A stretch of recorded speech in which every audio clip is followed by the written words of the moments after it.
Dear students, welcome to my new section on deadlocks.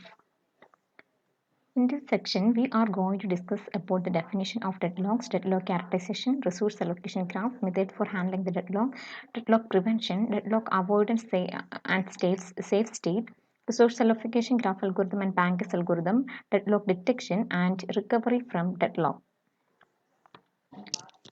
First of all, let us see the definition of deadlock. When a process requires resources, if the resources are not available at that time, the process enters into a waiting state. Sometimes a waiting process is never again able to change the state because the resources it has requested are held by other waiting process. This situation is called a deadlock. A deadlock is impossibility to change state of a waiting process because the resources it has requested are held by other waiting processes. A set of blocked processes each holding a resource and waiting to acquire a resource held by another process in the set. In a deadlock, the processors never finish executing and the system resources are tied up, preventing other jobs from starting. Now let's see the system model. So consider a system which consisting of a finite number of resources. The resources are partitioned into resource types, each of which consisting of some number of identical instances like R1, R2, etc. Rm. Example for resource types are CPU cycles, memory space, files, input-output devices like printer, tape drives, etc. Each resource type Ri has many instances. For example, if a system has two CPUs, then its resource type is CPU and the number of instances are 2. The request and release of the resources are based on system calls. For example, request system call and release system call, open and close file, allocate and free memory, etc. A process must request a resource before using it and must release the resource after using it. The number of resources requested may not exceed the total number of resources available in the system. That is, the number of resources requested must be less than or equal to the total number of resources available. Normally, a process may utilize a resource only in the following sequence. Request, process requests the resources, process use the resources and releases the resources.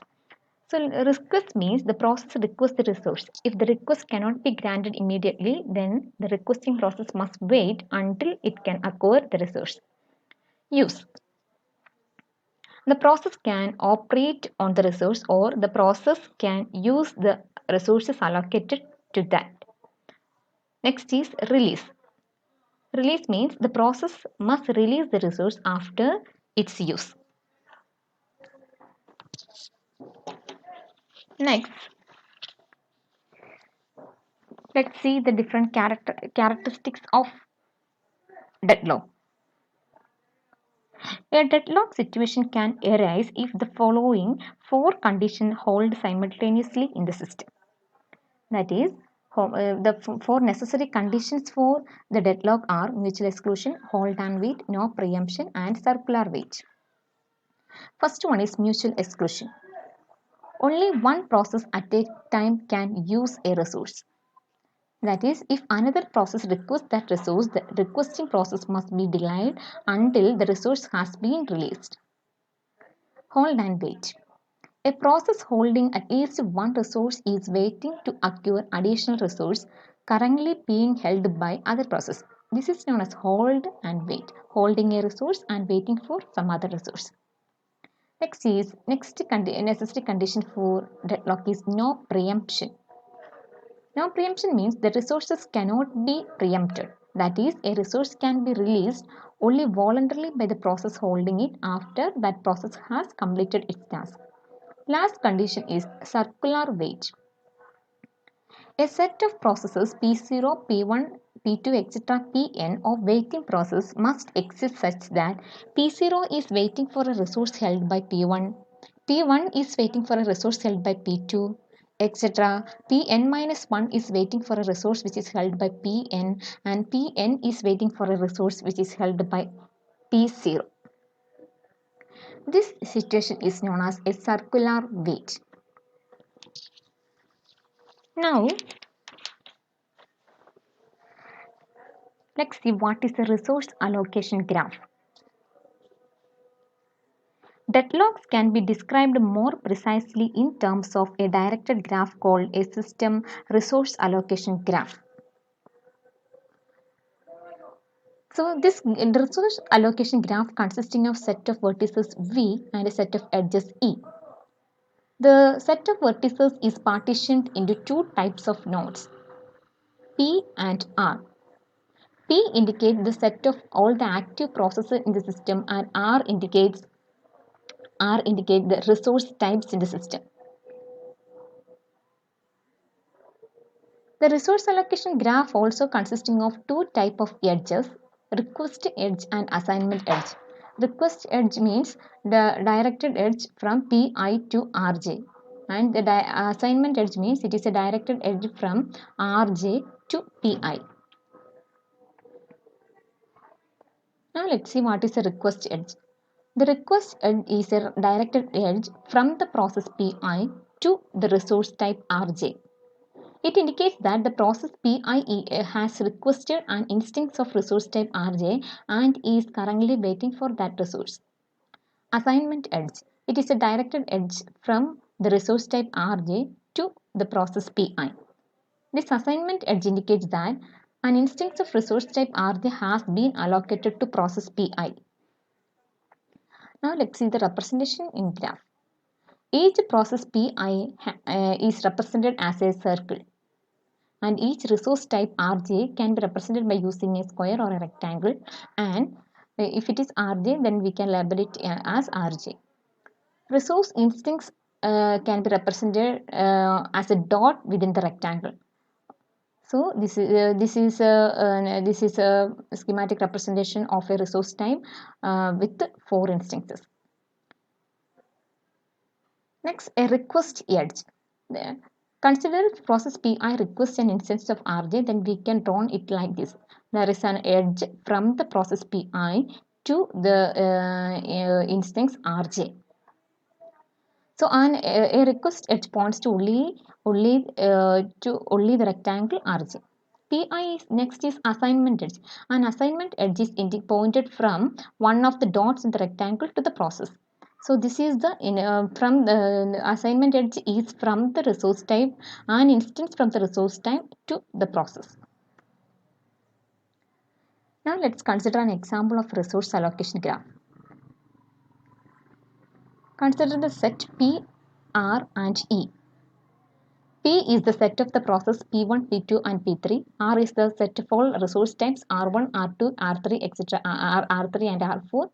E is the set of all edges P1 to R1, P2 to R3, R1 to P2, R2 to P2, R2 to P1 and an edge from R3 to P3. So now let's consider the resource instances. This resource allocation graph consisting of one instance of the resource R1. So this the resource type R1 consisting of only one instance. So here we can indicated by only one dot. R2 consisting of two instances of the resource type R2. So this resource type R2 consisting of two instances, that is why we are representing two dots here. The resource type R4 consisting of 3 instances, so 3 dots are represented here in this rectangle. R3 contains only one instance, so we just put only one dot in this rectangle of R3. Edges are also indicated in this resource allocation graph as given in the example.